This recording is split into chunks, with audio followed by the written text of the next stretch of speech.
ہزاروں معصوموں کا خون بہانے کے بعد بھی نیتن یاہو کی سوچ میں بدلاؤ نہ آیا۔ صہیونی فورسز نے غزہ کے مظلوموں پر مزید سخت حملے کرنے کی دھمکی دے دی۔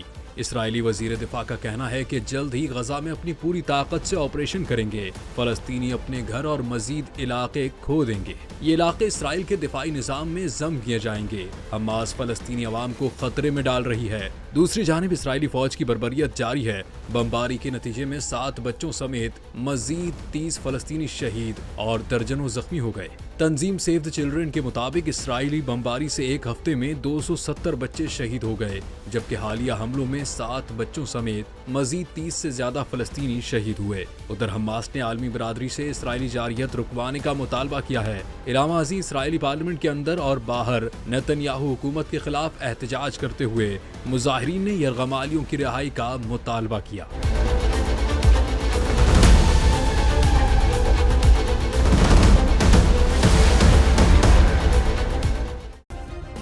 سبسکرائب کریں اور بیل دبائیں تاکہ کوئی خبر رہ نہ جائے۔